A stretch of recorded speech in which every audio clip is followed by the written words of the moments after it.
Hi, Scott Orlin with CINEMA-Magazin. There is a new TV series. Hopefully you're going to get a chance to devour. It is called We Are Who We Are. And I'm here with one of the stars, Francesca Scorsese. Francesca, I have to get really personal with you right off the bat. How many shades of color did they put in your hair? Oh my God. I mean, a lot. It was pretty crazy. There was a lot of pink, definitely a lot of purple. My hair was very white for a while. It was falling out. And some dark roots. But honestly, as I started with that question, but it kind of leads into who Brittany is. She's such a free spirit. She owns herself. And the minute you first meet her, you're fascinated by her. We want to know more. Yeah, no, she was a really fun character to play because I was not like her at all in the beginning, and being able to play somebody like that it was pretty cool. It was nice to like just let loose, you know? Yeah.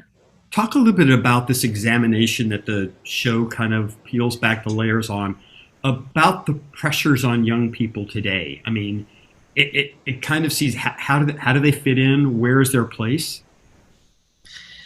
Yeah, I think we see that the most with Frasier because he's so different. And Brittany was automatically like drawn to that because she knew that she could see he was so different. And I think it's interesting how like a group of really close-knit friends can be made up of so many different, like such different people, you know what I mean? But they're all so drawn to each other and they love each other for the differences that they all have. You call You know? him T-shirt for a lot of for episodes. Did you ever have a nickname or did people ever call you by a nickname? Yeah, on set they called me, well, Ben, who plays Sam, he called me Pinky for a while. Or when my hair was white, they'd call me Stormy. Um, but yeah, just Brit, or we'd joke around, call each other by our characters' names, and yeah, I mean, we all had little nicknames. It was fun. I know it must have been really an intrusion in your life to have to go to Italy and film all this time. But how did that immersive experience affect you shooting there? Because some people just do it on a soundstage, and you were Yeah. beautiful country. It was amazing. I honestly, like, looking back, kind of feel like it obviously really helped with our situation. We were sort of literally thrown into what our characters were thrown into, moved in, they were all moved into like this new place and, just getting by. I don't know. It was really interesting. And Luca had told us all to go out and experience the culture as best as we could, as often as we could. So we'd go out, we'd go to restaurants, and I mean, everybody out like there was so nice. It was like you can make friends with random people on the street, which happened a lot. Well, this was pre-COVID, obviously. So it was like, yeah, we were all just so excited to be able to experience this new, like, I mean, some of the people of the cast had never even been out of the US before. So I could only imagine what it was like for them, but it was really cool. And I feel so lucky to have been able to, work in Italy. I mean, I don't know. Well, Brittany was a bit of a party girl. I don't know how much that resonated Oh with you. yeah. Well, yeah, definitely got some Britney in me while I was, playing her. I wasn't too crazy, but it was a fun experience to be able to, you know, feel more free. You know what I mean? Yeah. When actors sometimes go on location, their family, of course, or friends want to come see them. I understood that one day your father decided he wanted to come on the set, and that kind of freaked out your director because Oh my God. Yeah. Yeah, no, Luca. So my dad was supposed to come a couple of times, but he was busy with The Irishman, had just released, and there was all this press and stuff he had to do, which was completely fine. And I went to some of the press. But yeah, my dad came for the scene, the festival scene, like the carnival, not carnival, festival scene outside. And it was so hot outside, and so everyone was like dying, and Luca was like completely terrified because he was like, oh my God, I don't know what to do. Your father is going to be watching me. It's like, it's fine. He's just like a little old man who just happens to be very talented. It's okay. He's very nice. But it all worked out really well. And my dad only stayed for a little while, but it was really nice. He happens to be one of the most prominent filmmakers ever in the history of cinema, but that's okay. But I'm wondering, in that context, as you were growing up, exploring your own creativity, you started making films. Mm-hmm. Did you understand the concept of who your dad was as you were making these movies? Was that a way to kind of bond with him? It's like, hey, I'm going to make my movies too? Yeah.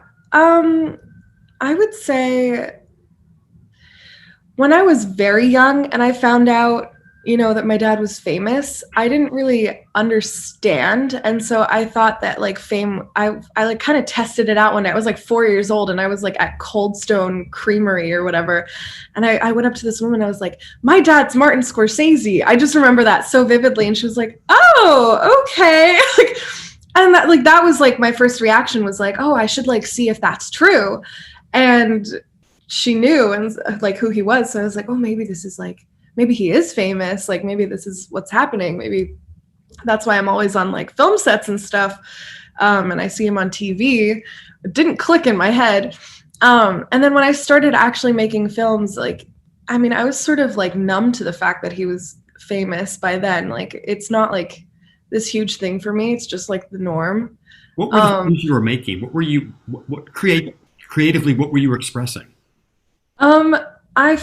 So my father showed me, since I was like very little, he's shown me over 500 classic films from like literally we have a list from the day I was born. Like he had me in the theater, like watching a film. I mean, I was tiny, obviously I wasn't watching it, but, I really resonated with the silent films that he would show me. So that's like the furthest I can remember that I've seen recently, I think, are some of the films that I created after watching some, like I really resonated with Sunrise, the film Sunrise, which is a silent film. And so right after I saw that film, I went home and decided to make a silent film of my own. And then I continued making silent films. And then I started throwing in like sound and like all these different stories. And I remember my dad, like it was just in our living room on my MacBook, like on my mom's MacBook computer. And my dad would like sort of direct me sometimes. Like he knew exactly what I wanted to portray. And I remember like creating a makeshift like grave. I don't know what the plot was about, but I remember creating a makeshift grave and I had like a blanket over me and I was like, I had a rose on top of me and I like sort of rose up from the ground and my dad was like, okay, now come slower. So it was like, I just remember all these like random little snippets of like creating my own films and my dad, knowing exactly what I wanted to do and like helping me sort of achieve those things. And then he would be very impressed when I would show him my work when I was like 8. It was just random little things that I would do in my house when I was bored because I grew up an only child. So I like had so much time on my hands to just create and like, really dive into my, film mind and sort of put together my own things. You had a master film class at 8 years old. Congratulations. That's pretty impressive. You had mentioned about, being on your dad's sets. I mean, so when like The Aviator and when Departed, you actually had small little acting roles in there too. When did you decide that was the path that you wanted to creatively express yourself? I never really fully decided that was how I wanted to express myself. When I was like 14, I'd say, I was experiencing some, just regular teenage issues. And I was like depressed and whatever, because I was a teenager. And I was like, I became obsessed with watching films and television more so than I was before, which was a lot. And I loved the fact that I could step into other people's shoes, like the characters' shoes, and sort of forget about my own life and just like dive into their world. And I thought that was really cool. And so there were certain characters that I would like fixate on and like even read the lines. Like I'd put on the closed captions and like read the lines as they were saying it, or I'd like do little monologues from certain shows that I watched. And I really liked it. And so I was like, hey, maybe this is something I want to do. Who knows? And so I made a backstage account, and I got like a few like short film opportunities, and I did a couple of them. And I loved it. Like doing those, it was like so fun. I had very casual and really cool because I'd never gotten that experience before. And then, I mean, I had like our family assistant, like sort of see if she could find any roles for me. And Carmen Cuba found me on Instagram from a family friend and reached out to her and asked if I could audition for this other film. And so I was like, oh my God, this person reached out. Like, I have to do this. And so I auditioned for this other film and I didn't get the role. And then she reached out again a couple weeks later for this TV show. And I was like, okay, fine. But it was in person, and I'd never done an in-person audition before. And so I was absolutely terrified. I just sort of stuck to the safe side of self-tapes. So I went in for my in-person audition for We Are Who We Are, and then I got a call back. And then Luca Skyped me at NYU and was like, hey, we'd love it if you'd be a part of the production. And I could not fathom the fact that I could have gotten an acting role. So I was like, as a PA, or do you want, like, I'll do anything? And he was like, no, like as Brittany. Thought it was absolutely insane. But yeah, so I never really like planned on like being an actress. Like I've always wanted to be like in the film world and make films, but I really love acting as well. So I'd like to do a bit of both, I think.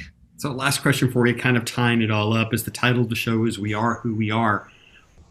Do you know who you are? Have you reached that point where you fully understand it, or is life still a journey?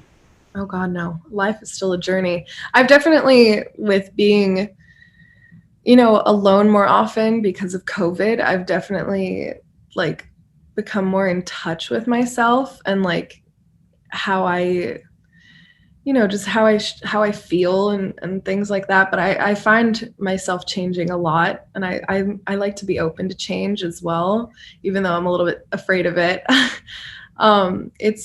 It's good to like be able to change your opinions and, just really explore who you are without being like set on exactly who you are. And like, I don't think that's even possible. I don't know. Yeah. Well, thank you for exploring this conversation with me. I really appreciate it, Francesca. It was a Thank pleasure. you. The show is called We Are Who We Are, and this is Scott Orlin. Till next time.